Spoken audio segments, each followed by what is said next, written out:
Estimados amigos, buenos días a Un Café con José Noguera. Hoy hablaremos sobre el trilema, el empleo y la inflación. Después de más de un siglo de intensas discusiones y controversias, la macroeconomía ha evolucionado convirtiéndose en una disciplina esencialmente técnica.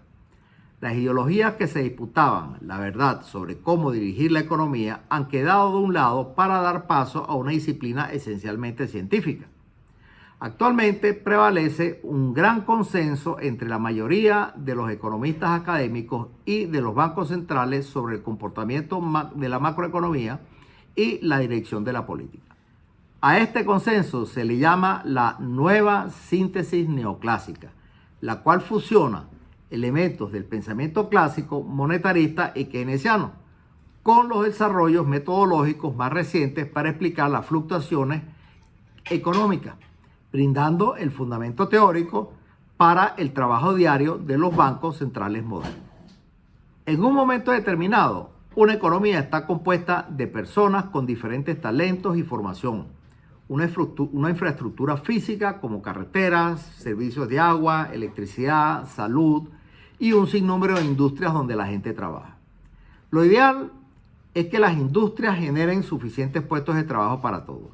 Desafortunadamente, de vez en cuando aparecen personas cuyas destrezas no encajan en la economía.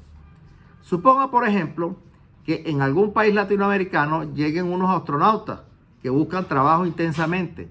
Es evidente que nuestros astronautas nunca conseguirán trabajo, ya que en nuestras tierras no existen bases espaciales donde los puedan conseguir. Nuestros astronautas estarán desempleados, porque no hay puestos de trabajo para ellos, y seguirán desempleados hasta que aparezcan las naves espaciales o decidan cambiar de profesión. Este tipo de desempleo en economía se llama desempleo estructural. El caso de los astronautas no es el único. Supongan que en un pueblo se necesita un solo hospital que requiere 70 médicos trabajando para satisfacer la demanda de la población. Pero ocurre que hay 100 médicos en el pueblo. Ahí se dará el caso de 30 médicos de que simplemente están de más, que no hacen falta. Ese es otro caso de desempleo estructural. La solución al desempleo estructural puede tomar mucho tiempo. Como en el caso de los astronautas, los médicos deberán cambiar de profesión para conseguir empleo o en vez migrar a otras poblaciones donde hagan falta. Lo cierto es que a los desempleados estructurales no se les consigue trabajo con medidas monetarias, sino desarrollando industrias en las que puedan ser insertados. También existen personas sin trabajo porque perdieron el que tenían y están buscando otro, para lo cual necesitan tiempo. Estos son desempleados friccionales. En cada periodo siempre habrá un porcentaje de trabajadores que están desempleados por razones estructurales o friccionales. Ese porcentaje es la tasa natural de desempleo, la cual puede variar en el tiempo y que en algunos lugares puede ser muy alta, como pareciera ser el caso de algunas economías europeas. Al nivel de empleo asociado con esa tasa se le llama tasa natural de empleo.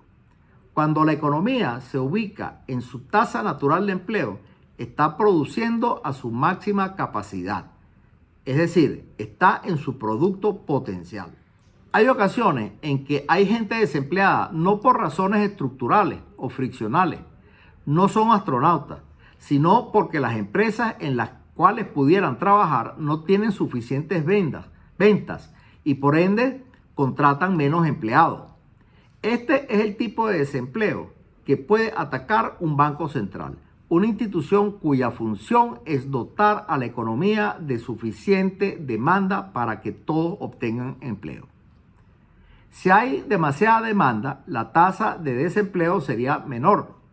No habrá suficientes trabajadores y la presión se vierte hacia un número de salarios y precios sin que haya una producción significativamente mayor.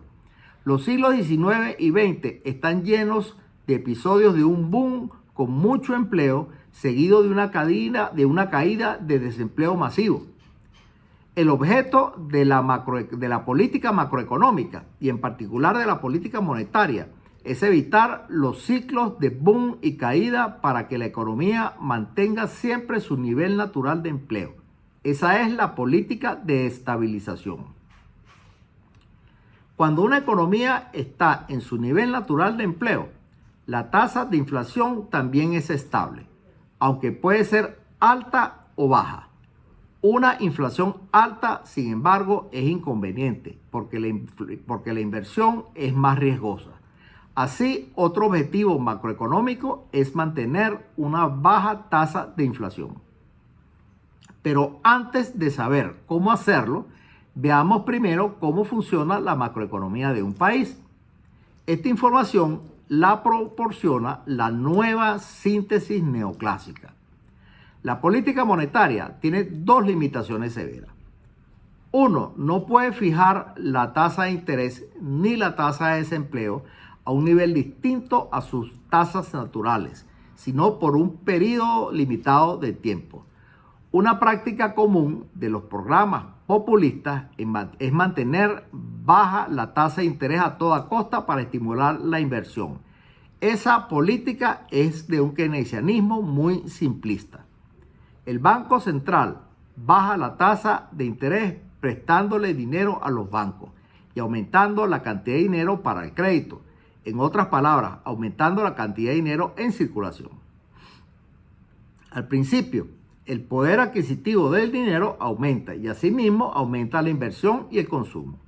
Como el gasto de uno es igual al ingreso de otro, aumenta el ingreso y la cantidad de dinero para realizar transacciones y pedir prestado, generando una mayor demanda que hace aumentar los precios, reduciendo el poder adquisitivo del dinero. Estos tres efectos en conjunto hacen subir la tasa de interés en menos de un año. Existe un cuarto efecto. Si la cantidad de dinero crece a un ritmo mayor y la gente espera que los precios continúen subiendo, los prestamistas estarán dispuestos a pagar un interés más alto y los prestatarios exigirán mayores intereses. El efecto inicial será una menor tasa de interés que eventualmente será mayor que la tasa de inflación.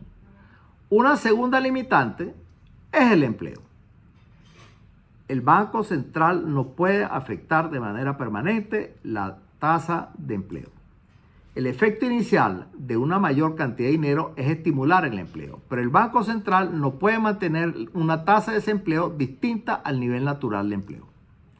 Si un banco central le presta dinero a los bancos, la tasa de interés baja y los bancos tendrán más dinero disponible para los inversionistas y consumidores, generando una mayor demanda, lo que ocasiona un aumento de precios.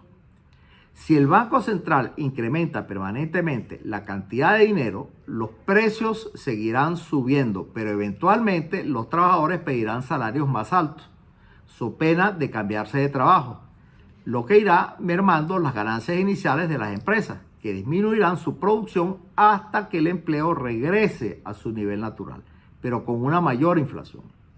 Disminuir la inflación requiere del mismo procedimiento, pero al revés. Es decir, la autoridad monetaria debe recortar el crecimiento en la cantidad de dinero, lo que hará inicialmente bajar los precios. El problema de esta estrategia es que los salarios se mantienen rígidos, por lo que no habrá suficiente dinero para pagarlos y habrá un mayor desempleo. La economía retornará a su nivel natural de empleo a medida que los salarios se vayan ajustando al nuevo nivel de inflación. Ahora hablemos del tipo de cambio. Si el empleo está por debajo de su nivel natural, se necesita aumentar la demanda y viceversa. ¿Cómo hace esto el gobierno? La principal controversia ha sido siempre la rapidez con la que se ajusta el mercado laboral. Una controversia que duró más de un siglo hasta que en los años 90 surgió un consenso técnicamente sólido denominado la nueva síntesis neoclásica.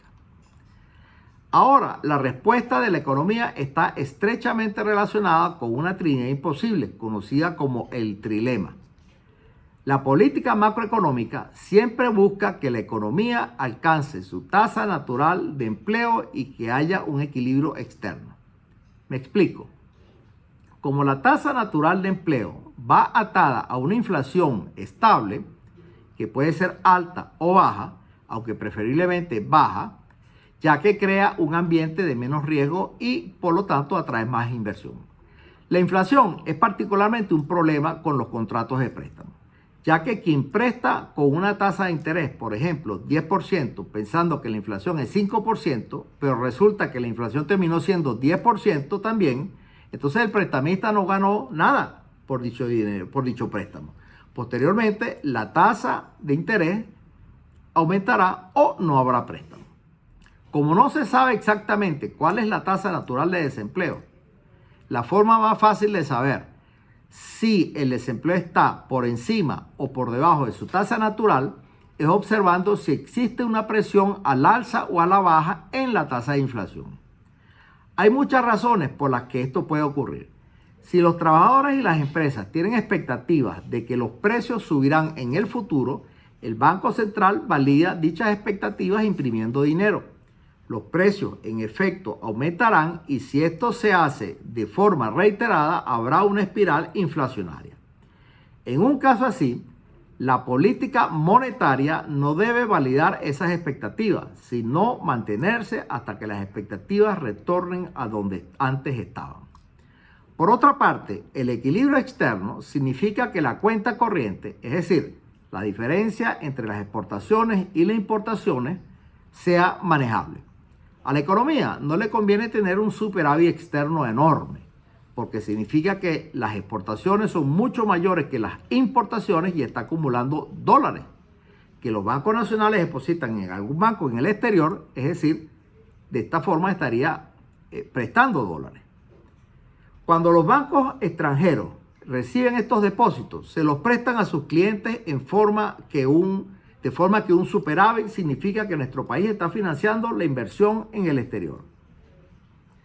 Pero un superávit externo muy grande trae el riesgo de que los extranjeros tomen medidas proteccionistas contra nuestros productos. Un razonamiento análogo nos conduce a que un déficit externo ocurre si el país está pidiendo prestado. A nuestro país no le conviene un déficit externo muy alto si esto implica que tiene que pagar intereses excesivos en el futuro. Cuando me refiero a nuestro país, no solo me refiero al gobierno, sino también al sector privado. Puede que exista un déficit o un superávit externo con una tasa de cambio que flote libremente y, por ende, no cambie el nivel de reservas internacionales. Hablemos ahora del trilema. Cualquier gobierno desea tener una tasa de cambio estable, usar la política monetaria para combatir el desempleo y que haya libre movilidad de capitales. Es decir, que cualquiera pueda comprar o vender los dólares que desee. El trilema consiste en que el gobierno puede conseguir solo 2 de los 3 objetivos, nunca 3 objetivos. El problema radica en el sistema cambiario. El gobierno puede elegir tener una tasa de cambio flotante. En este caso, el Banco Central no compra ni vende dinero extranjero y por ende las reservas internacionales no varían. Pero en este caso, la tasa de cambio la determina la oferta y la demanda y la tasa de cambio no sería estable. Si el Banco Central aumenta la cantidad de dinero en circulación, la tasa de interés inicialmente bajará, los inversionistas buscarán mejor renta en el exterior para su dinero y la mayor demanda de dólares depreciará la moneda local. Estos dos efectos en conjunto hacen aumentar la demanda de todos los productos y por ende la producción. Si el empleo estaba inicialmente por debajo de su tasa natural, esta política ayuda a la economía a retornar a su nivel de empleo natural más rápido. Pero si inicialmente estaba en su tasa natural, presionará los precios al alza y los trabajadores pedirán aumentos de salario y hará disminuir la producción hasta que ésta retorne nuevamente a su nivel natural. Suponga ahora que el gobierno pide dinero prestado a los bancos, por ejemplo, para construir nuevas viviendas. El efecto será aumentar la demanda de crédito y por ende la tasa de interés, atrayendo capitales en busca de mayor retorno, apreciando la moneda local, es decir, que el precio del dólar baja.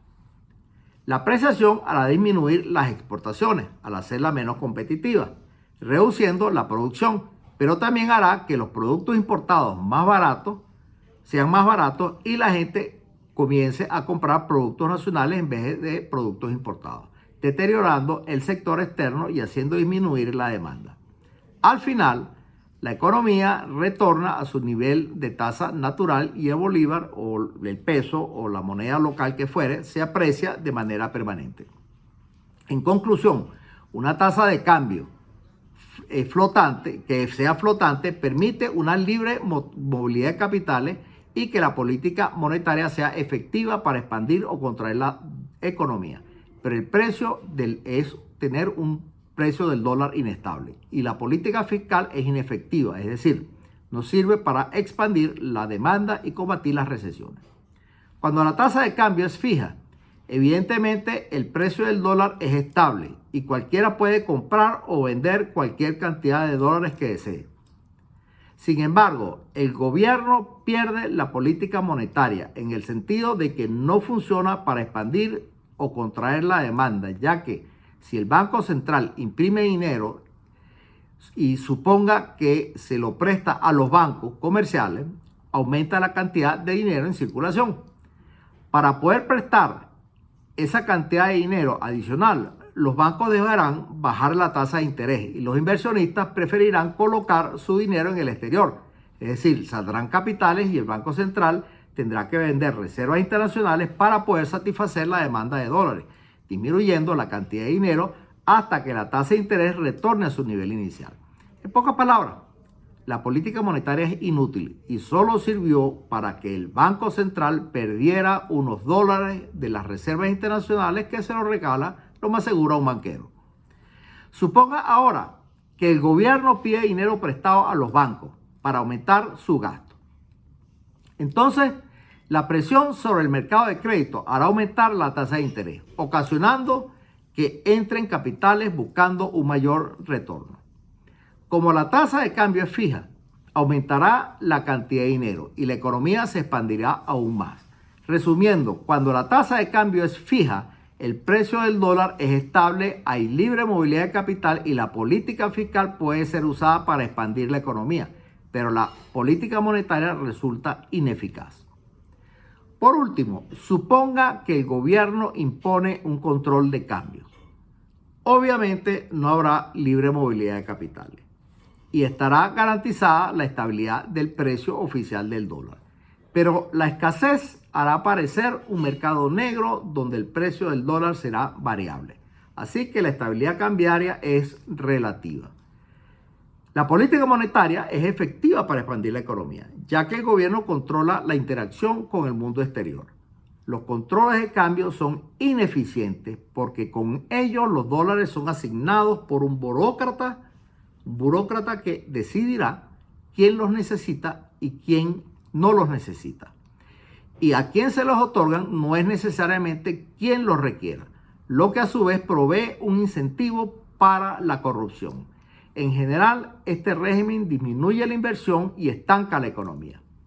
Por último, en el mundo moderno, la tasa de cambio fija no existe. El punto relevante es que hay países como, digamos, Venezuela, donde la expectativa de la gente es tener una tasa de cambio fija. Alrededor del año 1800 ya era ampliamente aceptada la idea de que un aumento en la cantidad de dinero causaba un aumento en los precios. Pero en esos tiempos todavía no había o no existía una teoría de números índices que permitiera medir la tasa de inflación. Eso tendría que esperar hasta finales de siglo. En vez, cada producto tenía un precio que variaba según el mercado. El problema era cómo saber si el nivel general de precios estaba aumentando. Los gobiernos entonces comenzaron a utilizar la tasa de cambio como referencia para saber si el nivel de precios aumentaba o disminuía. Así que se hizo costumbre y sinónimo de estabilidad de precios mantener una tasa de cambio fija. Al principio, el cambio se fijaba contra el oro o la plata, pero posteriormente contra la libra esterlina y después de la Primera Guerra Mundial contra el dólar estadounidense. Después de la Segunda Guerra Mundial se creó un sistema monetario internacional, el sistema de Bretton Woods, que funcionaba de la siguiente forma. El precio del oro se fijó en $35 y todos los demás países fijaron el precio de sus monedas contra el dólar. De forma que cualquier par de monedas tenían indirectamente una tasa de cambio inducida. Los Estados Unidos tenían la responsabilidad de mantener suficientes reservas de oro para mantener ese precio. Pero en los años 60, Estados Unidos debió enfrentar dos gastos grandes. Primero fue una reforma del sistema de salud para crear el Medicare y el Medicaid. Y el segundo fue la guerra de Vietnam. Para financiarlo, el gobierno imprime dinero. Como era de esperar, los precios aumentaron en Estados Unidos y eso hizo aumentar los precios en todos los países del mundo. La razón fue la siguiente. Los mayores precios en Estados Unidos implicaban que los productos estadounidenses se hicieran más caros y que los demás países aumentaran sus exportaciones a Estados Unidos. Como consecuencia, los bancos centrales de los demás países debieron imprimir dinero para cambiar los dólares adicionales que estaban recibiendo por sus exportaciones adicionales, lo que a su vez causaba inflación. Para evitar esto, los demás países devaluaron sus monedas. A comienzos de los 70, la permanente mayor inflación en Estados Unidos y la presión inflacionaria que en particular causaba en los demás países hizo que Europa Occidental y Japón abandonaran el sistema de Bretton Woods y dejaran flotar sus monedas con respecto al dólar de forma permanente.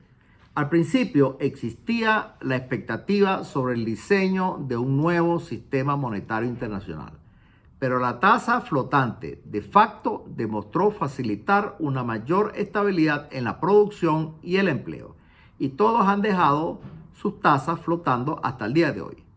En Latinoamérica siguieron atados al dólar, no entendieron sino hasta recientemente qué pasaba en el mundo.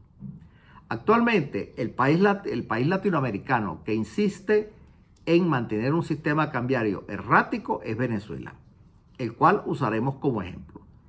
¿Qué ocurre con el tipo de cambio? Primero, la tasa de cambio fija dejó de existir. La razón es muy sencilla. Alrededor de un tercio del comercio de Venezuela, por ejemplo, es con Estados Unidos. 2/3 restantes es con Japón, Corea del Sur, China, Colombia, otros países. Y todos ellos tienen sus monedas flotando contra el dólar estadounidense.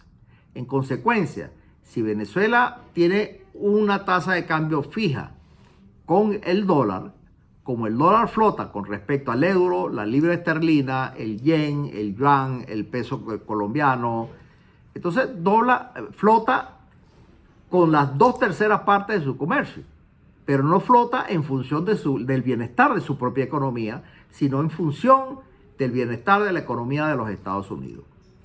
Otro problema es que hay factores que hacen cambiar su valor, el valor de una moneda.